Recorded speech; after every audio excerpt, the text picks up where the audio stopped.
Hello friends, welcome back to the channel writing Buddha. इस channel में एक बार फिर से आपका बहुत बहुत स्वागत है। कल ही मैं द कश्मीर फाइल्स देख के आया, जिसको विवेक अग्निहोत्री जी ने बनाया है, और मैं पीवीआर सिनेमास में गया था देखने के लिए। बहुत अचंभा की बात है कि पीवीआर सिनेमास में बहुत ढेर सारे पोस्टर्स लगे होते हैं मूवी के, उन सभी मूवीज़ के जो चल रही हैं उस समय थिएटर्स में और जो आने वाली हैं। और ये काफ़ी surprising as well as shocking था कि द कश्मीर फाइल्स का पोस्टर कहीं नहीं था। इनफैक्ट मैं जिस स्क्रीन में वो मूवी देखने जा रहा था उस स्क्रीन के ऊपर भी एक बैनर चल रहा होता है, वहाँ पे नाउ शोइंग लिखा हुआ आ रहा था बार बार, लेकिन उसके आगे सोशल डिस्टेंसिंग पालन करें ये सब लिखा हुआ आ रहा था, लेकिन मूवी का नाम नहीं लिखा रहा था। वहीं दूसरी तरफ जहाँ पे गंगूबाई रिलीज़ हुई है, जहाँ पे बाकी दूसरी मूवी रिलीज़ हुई, उनके नाम आ रहे थे बाकायदा, ताकि व्यूअर्स को पता लगे कि ये मूवी चल रही है इसी स्क्रीन में। ऐसा दुर्व्यवहार इस मूवी के साथ क्यों हो रहा है? आप सबने देखा होगा कि एक तो इस मूवीज़ की स्क्रीन बहुत कम है। आप बुक करने जाइए, आप बुक माई शो से, पेटीएम से बुक करने के लिए ट्राई करिए, आपको पता चलेगा दिन में आपके एरिया में 1 या 2 शोज़ ही अवेलेबल हैं। आपने ये भी सुना कि कपिल शर्मा ने की टीम ने इस मूवी को प्रमोट करने से मना कर दिया। वो दूसरी बात है कि अब कपिल शर्मा डिनाई कर रहे हैं, पर किसी भी चीज़ के पीछे कुछ ना कुछ कारण होता है कि अगर वो ऐसी खबरें अगर बाहर आ रही हैं तो।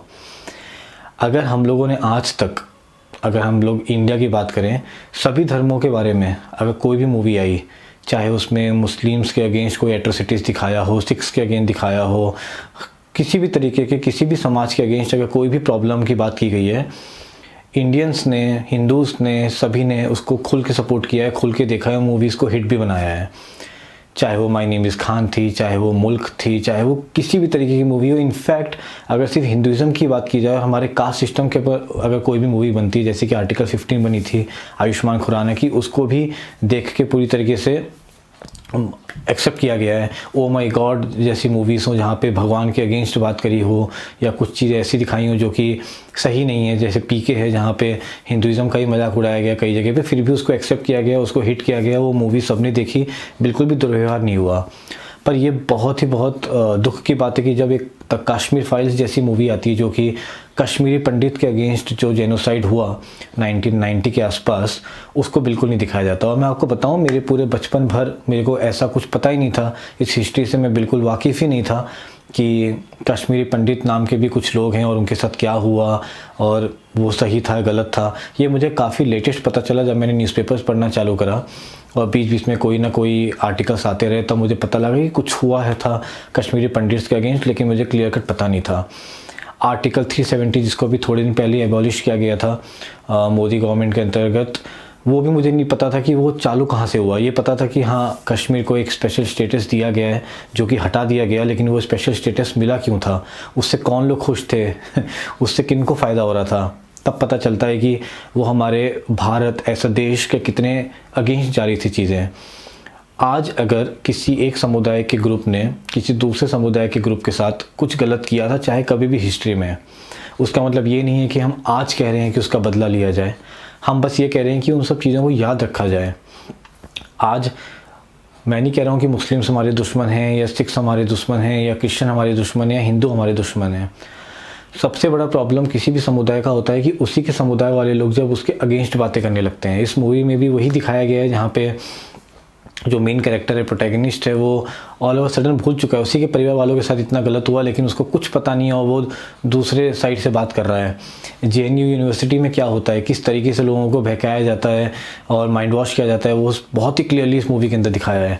काफ़ी ऑनेस्ट मूवी है, काफ़ी ब्रूटल मूवी है, बिल्कुल भी कोई चीज़ छुपाया नहीं गया है, सब कुछ जैसा था वैसा दिखाया गया है। सरकार के ऊपर ब्लेम किया गया है, इंडियन आर्मी का क्या रोल था वो दिखाया गया है। और मैं आपको बताऊं, फिर भी विवेक अग्निहोत्री ने इसको बहुत साफ़ सुथरा दिखाया गया है। नहीं तो हमारी माताओं बहनों के साथ, बेटियों के साथ वहाँ पे क्या हुआ था कश्मीर में उस टाइम पे, वो तो उन्होंने दिखाया ही नहीं पूरी तरीके से, क्योंकि उनको भी पता है इतनी प्रॉब्लम तो अभी उस मूवी को एडल्ट सर्टिफिकेट दिया हुआ है, जबकि उसमें ऐसा कुछ खास एडल्ट है नहीं, फिर भी दे दिया गया। अगर उन्होंने उतना कुछ दिखाया जाता तो इसको और लिमिट कर दिया जाता, और लोग इसके अगेंस्ट होते, और लोग इसके बारे में बात नहीं कर रहे होते। ये मूवी बहुत इंपॉर्टेंट है। ये हमारी इंडिया के एक बहुत ही शर्मनाक हिस्ट्री के बारे में हमको बताता है, हमको समझाता है, हमको दिखाता है, जो जनरली कोई बात नहीं करता, कभी किसी मूवी में बात नहीं करी गई है। आप देख रहे होगे फिल्म कंपेनियन वाले और बाकी जो ये फिल्म रिव्यूज़ करते हैं, वो लोग इस मूवी को किस तरीके से थ्रैश कर रहे हैं, इस बुरी तरीके से थ्रैश कर रहे हैं कि मतलब कोई थिएटर क्या उसको जब वो OTT प्लेटफॉर्म्स पे आए तो भी ना देखें। तो इन सब से बचिए, इन सब रिव्यूज़ से बचिए। अगर आप चाहते हैं कि इस देश में हर तरीके की कहानी को जगह मिलनी चाहिए, आप तक पहुंचनी चाहिए, तो आपको इस मूवी को सपोर्ट करना चाहिए। इस मूवी को जाके देखिए, सभी लोगों के साथ जाके देखिए। मैं कल गया था, मुझे बड़ा खुशी हुई देखे कि तीनों के तीनों शो हाउसफुल थे और इस मूवी का पहले दिन का बिज़नेस 4 करोड़ के आसपास हुआ है और अगले दिन का बिज़नेस 8 करोड़ के आसपास हुआ है। तो इसका मतलब कहीं ना कहीं वर्ड ऑफ माउथ के कारण लोग ये मूवीज़ देखने जा रहे हैं। तो जिस तरीके से उरी हिट हुई थी, उरी भी इनिशियल स्लो चालू हुई थी और बाद में जाके 200 करोड़ तक पहुंची थी। हम उम्मीद करते हैं कि द कश्मीर फाइल्स को भी उतना वेटेज मिले, उतना नाम मिले और ये मूवी बहुत लोगों तक पहुँचे। इसको ऐसा फिल्म मत जज करिएगा, इसको ऐसा डॉक्यूमेंट्री देखिए, समझने की कोशिश करिए हमारे साथ क्या हुआ और लोगों को बताइए। और इस सब्जेक्ट को बस इस तरीके से मरने मत दीजिए। That is all I wanted to say. So please support the movie, please support such content जो सच्चाई की तरफ हमको लेके जाता है, ना कि भ्रमित करता है किसी चीज़ से। लोग इसको प्रोपेगेंडा मूवी बोल रहे हैं, but it's okay if it's a propaganda, लेकिन ये सही प्रोपेगेंडा है मैं कहूँगा। Thanks a lot.